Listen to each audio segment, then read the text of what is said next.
ప్రభువైన యేసు క్రీస్తు యొక్క పరిశుద్ధ నామములో మీ అందరకు అమలాపురం హౌసింగ్ బోర్డు క్రీస్తు సంఘము మరియు కాకినాడ బాపూజీ నగర్ క్రీస్తు సంఘముల తరపున సత్య సువార్త అనే మా టీవీ ప్రసారాలకు స్వాగతం తెలియజేస్తూ ఉన్నాను.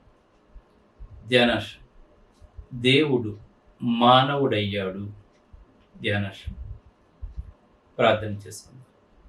మమ్మల్ని మిక్కిలిగా ప్రేమించిన పరలోకమందున్న మా ప్రియ తండ్రి, పరిశుద్ధుడా నీ పరిశుద్ధ నామమునకు స్తోత్రములు స్తుతులు తెలియజేస్తూ ఉన్నాను తండ్రి.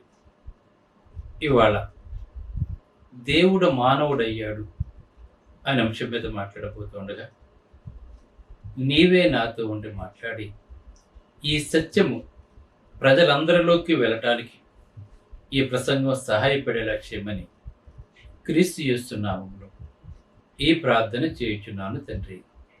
ఆమేన్. బైబిల్లో మనకు దేవుడు అన్న పదము బహువచనంలో కనబడుతూ ఉంటుంది. యేసు ప్రభు ఈ లోకంలోకి రాకముందు ఆయన దైవత్వంలో ఒకరిగా ఉన్నారు. దేవుడు అంటే తండ్రి అయిన దేవుడు, కుమారుడైన దేవుడు, పరిశుద్ధాత్మ దేవుడు. ప్రభు అయిన యేసుక్రీస్తు వారు దేవుని తన తండ్రిగా అభివర్ణించాడు. ఈ లోకంలో ఆయన కుమారుడుగా పిలువబడ్డాడు. అయితే దేవుడు అంటే దైవత్వంలో రెండవ వ్యక్తి అయినటువంటి ప్రభు అయిన యేసుక్రీస్తు వారు మానవుడయ్యాడండి. ఆయన అంటే దేవుని కుమారుడైన యేసు రక్త మాంసములు ధరించాడనే సత్యాన్ని మన మనస్సుల్లో దూరేలా చేద్దామనేవాడు. అంటే దైవత్వంలోని ఒక వ్యక్తి అయినటువంటి కుమారుడుగా పిలువబడుతున్నటువంటి యేసుక్రీస్తు రక్త మాంసాలను ధరించాడనే సత్యాన్ని మన మనసుల్లో దూరేలా చేద్దాం.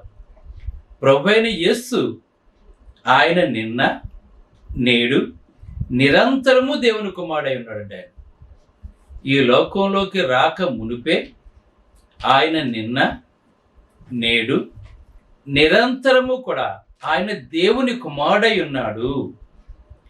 యోహాను సువార్త 5వ అధ్యాయంలో తెలియజేస్తున్నాడు. దేవుని కుమారుడని యేసు ప్రభు తన్ను తాను సంబోధించుకున్నాడు అంటే, దేవుని తన తండ్రి అని పిలిచాడు అంటే దేవునితో సమానుడని దైవ గ్రంథం మనకు తెలియజేస్తుంది. యేసు ప్రభు కూడా తక్కువేమీ కాదండి. దేవునితో సమానుడని యేసు ప్రభు. ఇది మనం అందరము తెలుసుకోవాలి. అయితే ఆయన జన్మనెత్తినప్పుడు మనుష్య కుమారుడయ్యాడు. అంటే రక్తమాంసములతో ఈ లోకంలోకి వచ్చిన తరువాత దైవ మానవుడయ్యాడండి ఆయన. ఇప్పుడు మనుష్య కుమారుడుగా ఈ లోకంలోకి వచ్చాడు. ఆయన దేవత్వాన్ని కూడా విడిచిపెట్టలేదండి ఆయన. ఇది ప్రతి ఒక్కరూ తెలుసుకోవాలి. మర్మాన్ని ప్రతి ఒక్కరూ కూడా తెలుసుకోవాలి. ఆయన భూలోకానికి దిగి వచ్చుటలో, పరలోకం నుండి భూలోకమునకు దిగి వచ్చుటలో ఆయన పరలోకాన్ని ఎలా విడిచిపెట్టాడో అపోస్తలుడైన పౌలు ఫిలిప్పీలకు రాసిన 2వ అధ్యాయము 5 నుంచి 8 వచనాలు మనకు తెలియజేస్తున్నాయి. దేవునితో సమానముగా ఉండకూడని భాగ్యమును విడిచిపెట్టి అని ఉందండి అక్కడ మనకి. అంటే పరలోకంలో ఉన్నప్పుడు, దేవునితో సమానంగా ఉన్నప్పుడు అతను ఎంతో గౌరవాన్ని అక్కడ పొందినప్పుడు తండ్రి దగ్గర, ఈ లోకంలో నిరంతరుడుగా రక్త మాంసాలతో వచ్చినట్లుగా తన్ను తాను తగ్గించుకున్నట్లుగా ఇవన్నీ కూడా మానవులను పాపం నుండి విడిపించటానికే దైవ కుమారుడు రక్త మాంసాలతో మనుష్య కుమారుడుగా తల్లి గర్భంలోంచి ఈ లోకంలోకి వచ్చాడండి. ఎందుకంటే పాపం ఎంత భయంకరమైనదైతే సమస్తాన్ని సృజించినటువంటి దేవుడు శరీరంతో మన కొరకు వచ్చాడన్న సంగతి అది నువ్వు తెలుసుకున్నావు అంటే నీవు ధన్యుడువు, నీ జన్మకు ఒక అర్థాన్ని పొందినవాడు అయి ఉంటాను. ఈ సత్యాన్ని గనక తెలుసుకోలేకపోతే మరణించిన తరువాత శాశ్వత కాలము కూడా దుఃఖముతో, బాధతో నువ్వు జీవించవలసి వస్తుంది. కనుక ఆ దుఃఖము, ఆ బాధ, ఆ వేదన, వాటన్నిటి నుంచి విడిపించడానికే మన ప్రభువైన యేసుక్రీస్తు వారు శరీరధారిగా, మనుష్య కుమారుడుగా ఈ లోకంలోకి వచ్చాడు. మొదటిగా ఆయన పరలోకాన్ని విడిచిపెట్టాడండి. ఈ లోకంలోకి రావటానికి ఆయన పరలోకాన్ని విడిచిపెట్టాడండి. దేవుడు ఉండే స్థలం పరలోకము, దేవదూతలు ఉండే స్థలం పరలోకము, ఆఖరి తప్పులు లేనిది పరలోకము, నిత్యము సంతోషంగా ఉండేది పరలోకము. మనం కూడా ఈ లోకంలో సంతోషంగా ఉండటానికే అనేకమైన వస్తువులు కొనుక్కుంటాం. మనం గొప్ప గొప్ప ఇల్లు కట్టుకుంటాం, గొప్ప గొప్ప వాహనాలు కొనుక్కుంటాం, ఖరీదైన వస్త్రాలు వేసుకుంటాం, ఖరీదైన భోజనం చేస్తుంటాం.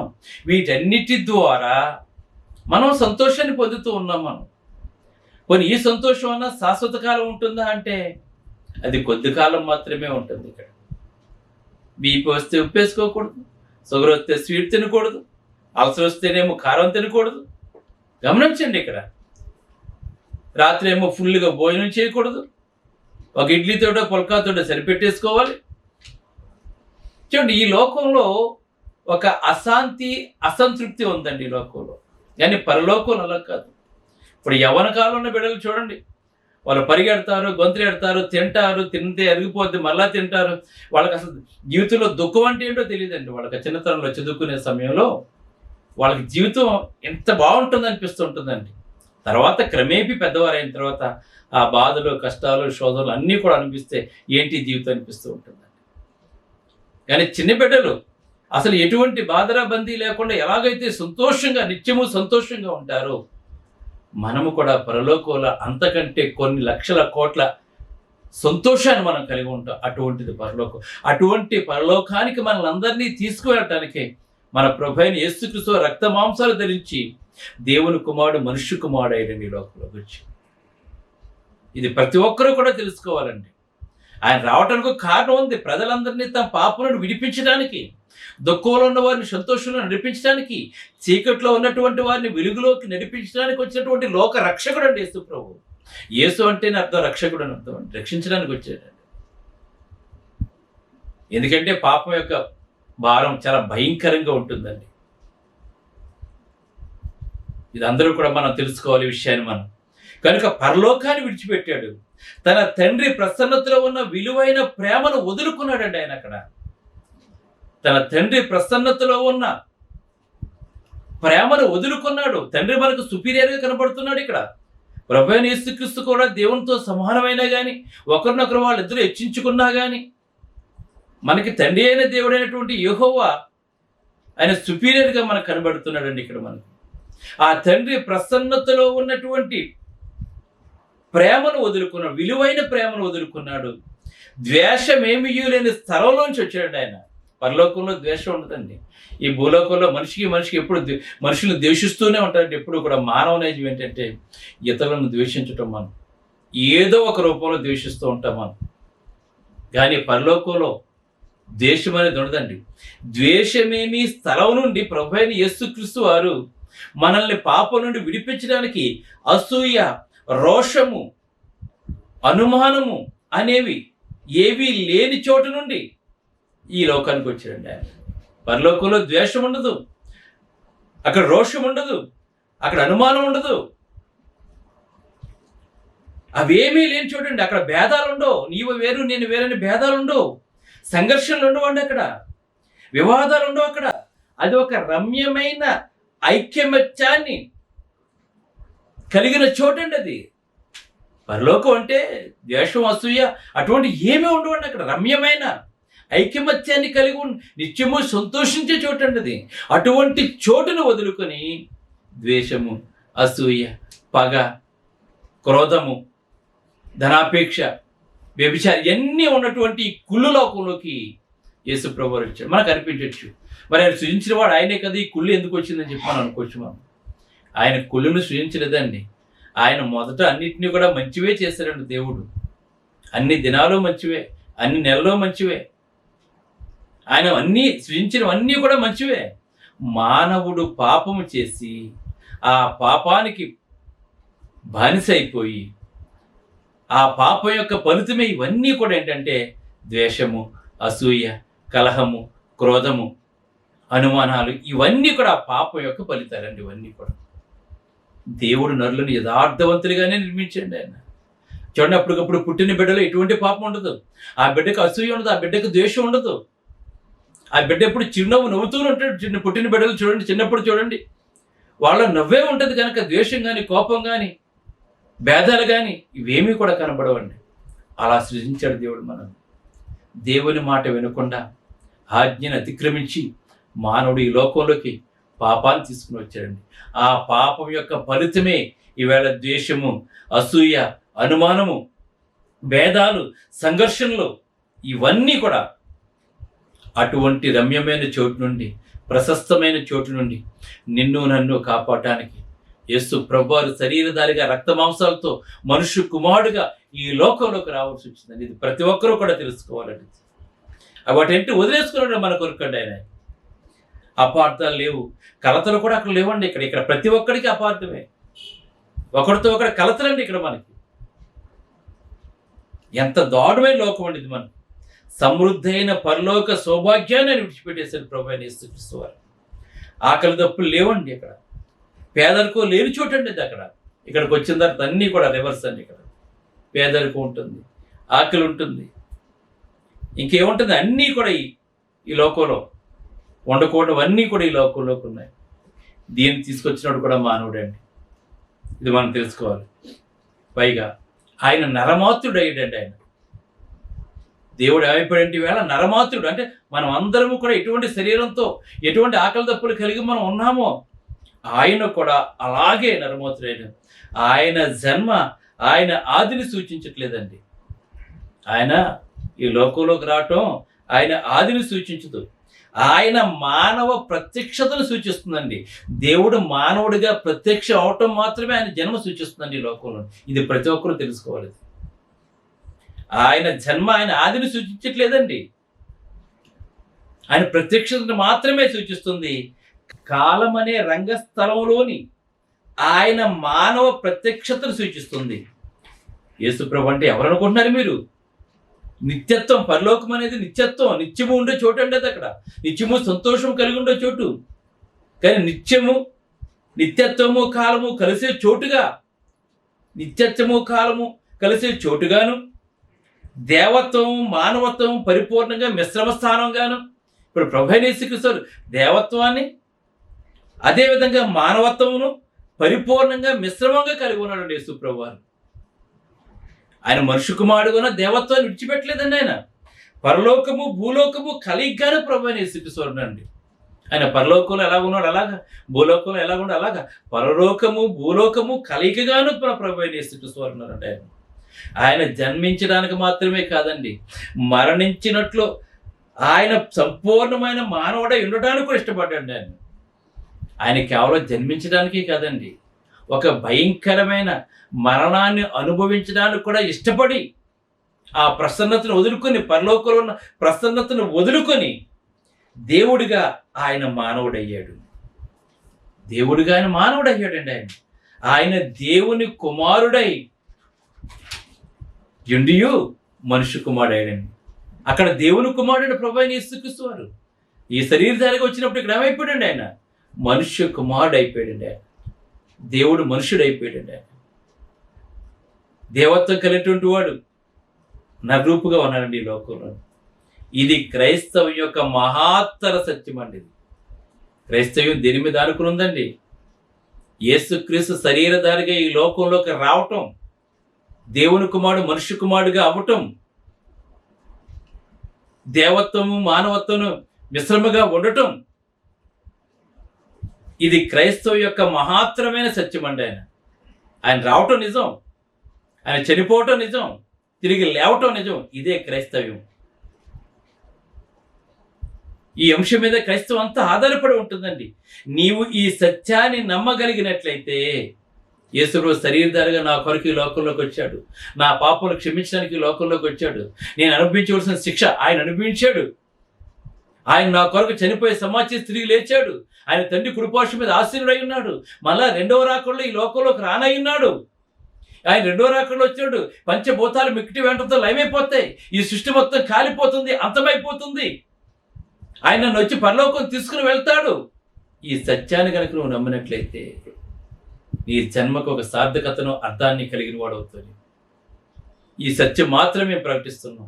నీ ఆత్మ నశించిపోతున్న నీ ఆత్మను అగ్ని నుంచి లాగటానికి ఈ సువార్త మేము ప్రకటిస్తున్నాం. మా మతంలో కలుపుకోవడానికి కాదండి. నేను కలుపుకుంటే మాకే వస్తుంది? దేవుడు చెప్పాడు, ఆయన తండ్రి దగ్గర గొప్ప భాగ్యాన్ని విడిచిపెట్టి దేవుడు మానవుడయ్యాడు. ఎందుకు వచ్చాడు? ఆయన నరరూపు ఎందుకు దాల్చాడు? రక్తమాంసాలతో ఎందుకు వచ్చాడు?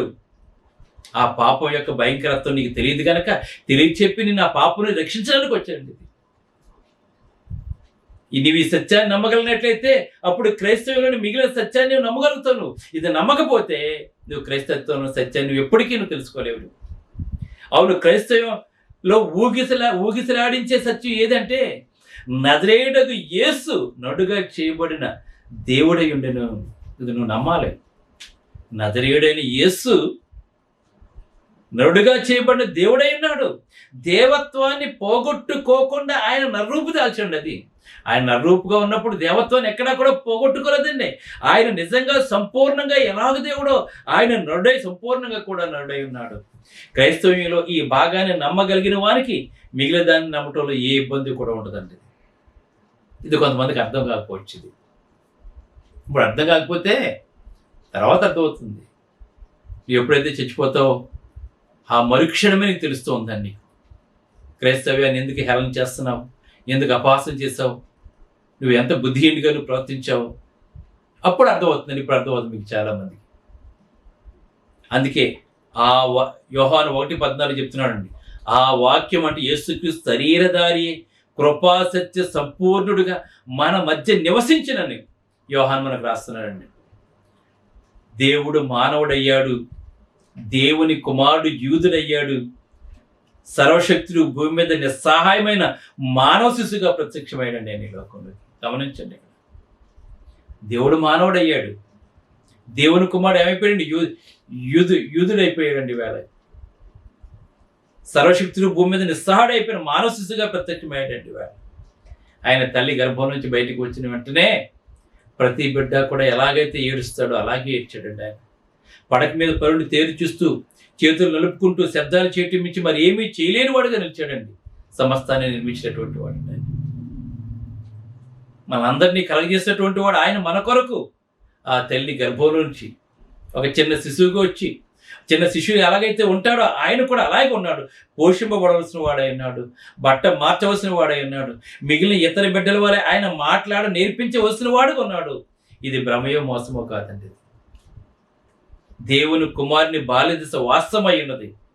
దాని గురించి ఎంత ఎక్కువగా ఆలోచిస్తుంటే అంత ఎక్కువగా అది ఆశ్చర్యాన్ని కలిగిస్తూ ఉంటుందండి. దేవుడు ఏంటి, చిన్నబిడ్డగా ఉండటం ఏంటి, బట్ట మార్చడం ఏంటి, మాట నేర్పించడం ఏంటి, ఆకలిస్తే ఏడవటం ఏంటి, చూస్తారు. ఇవన్నీ చూడండి, ఇది వినటానికి ఎలా ఉంటుందంటే ఇది భ్రమ కింద ఉంటుంది. భ్రమయో మోసమో కాదండి, ఇది వాస్తవం. ఇవి ఆశ్చర్యం కలిగించే సంఘటనలు ఇవన్నీ కూడా ఆయన నరరూపు దాల్చి దానిలో వారు కొన్న అవిశ్వాసము లేదా కనీసం సరిపోని విశ్వాసమే సువార్త కథనంలో ఇతర సత్యాలు నమ్మటానికి జనులు కష్టపడతాను. ఇంకా ఈ వాస్తవం తెలుసుకోవడానికి చాలామంది కష్టపడుతూ ఉన్నారండి. ఇంకా నరావతారం నిజమని గ్రహించినప్పుడు తక్కిన అడ్డంకులన్నీ తొలగిపోతాయి.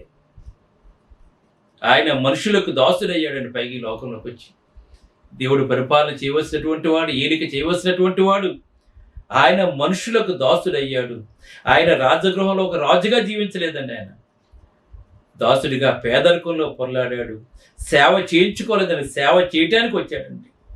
దేవుడు ఎలాంటి వాడో, నిజమైన మానవత్వం ఎలా ఉంటుందో ఆయన ప్రదర్శించడానికి అవతరించాడండి. ఆయన ఈ లోకంలో అనేక మందిని మనం చూస్తాం, కానీ ఎవరో కూడా యేసుక్రీస్తుని పోలిలేరు. యేసుక్రీస్తుకు సాటి కాదండి.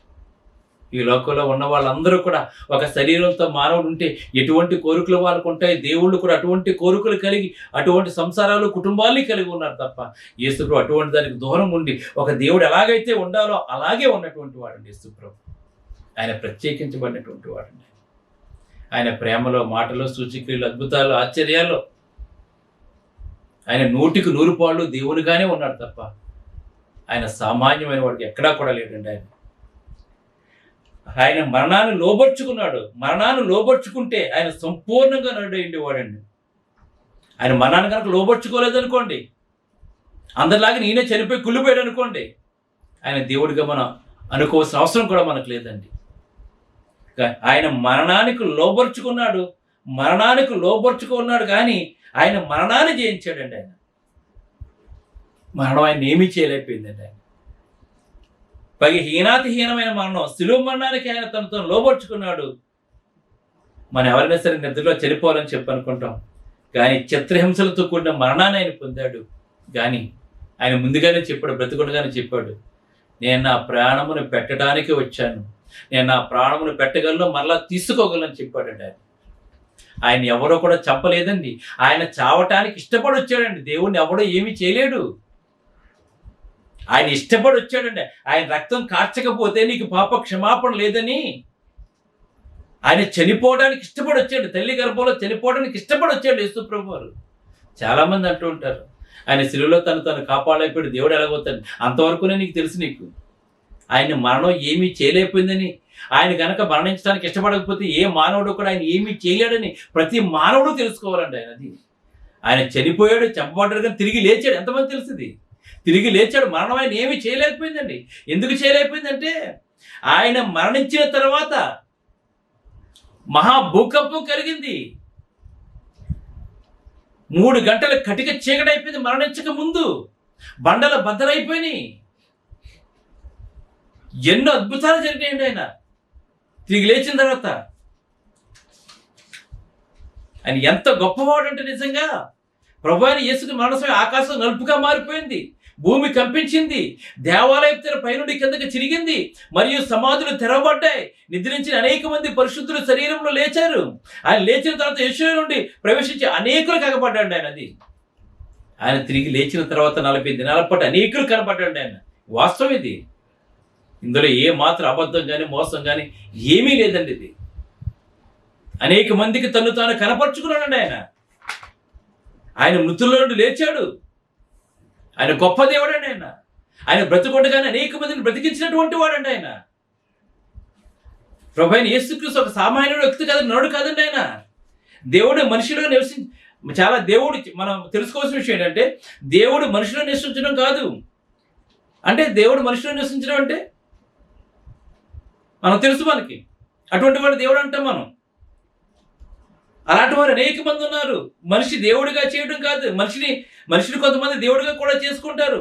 విగ్రహారాధకులు, పురాణ గాథల పద్ధతి యొక్క ఆలోచనలు తప్పు. అలాంటి వారు ఎవరూ లేరండి తప్ప. కానీ దేవుడు మానవుడు ఒకే వ్యక్తిత్వంలో 2 స్వభావాలు మిళితమై స్థిరమైనది, గూఢమైనది, మర్మమైనది ఉండి వివరించగల అవకాశాలు ఎన్నో యేసుడు చూపించాడు మనకి. కనుక ఆయన దేవుడు మానవుడయ్యాడు, మన కొరకు మానవుడయ్యాడు, మన పాపం నుండి విడిపించడానికి మానవుడయ్యాడు. కానీ దేవత్వం విడిచిపెట్టలేదు, మరణాన్ని గెలిచాడు, తండ్రి కుడిపార్శ్వన కూర్చున్నాడు, మనందరినీ పరిపాలన చేస్తున్నాడు. మన 2వ రేపటిలో వస్తాడు. నువ్వు ఇంకా యేసుకు దేవుడు కూడా ఒప్పుకోకపోతే నేడు యేసుకు దేవుని కూడా ఒప్పుకో, నీ పాపను కడిగి వేసుకో, నిత్య జీవనకు వాసుడిగా ఉంటూ దేవుని బిడ్డగా జీవించు. ప్రార్థన చేసుకో. పరిశుద్ధుడు అయిన తండ్రి, పరలోకమందున్న దేవా, నీ పరిశుద్ధ నామమునకు స్తోత్రాలు. ఒక సత్యం తండ్రి, యేసుక్రీస్తు నిజంగా దేవుని కుమారుడు తండ్రి. ఆయన నరుడుగా ఉన్నాడు, దేవత్వాన్ని విడిచిపెట్టలేదు తండ్రి, మరణాన్ని జయించాడు తండ్రి. మమ్మల్ని కూడా మరణాన్ని జయించే శక్తిని మాకు అనుగ్రహించి అందుని కూడా స్థితులు తెలియజేస్తూ ఇంకా రక్షించబడి నిత్యమైన పార్సల్గా చేయమని క్రీస్తుని వేడుకొంటున్నా తండ్రి. ఆమేన్. మీ అందరికీ వందనాలు. బ్రదర్ జార్జ్ రాజు వారా, church of Christ, housing board, Amalapuram, near KIMS medical college, Konaseema district, 523201. Mobile number 9848730355, 92933174887. Email ID georgerajuvara@gmail.com, website www.helpingforpoor.com.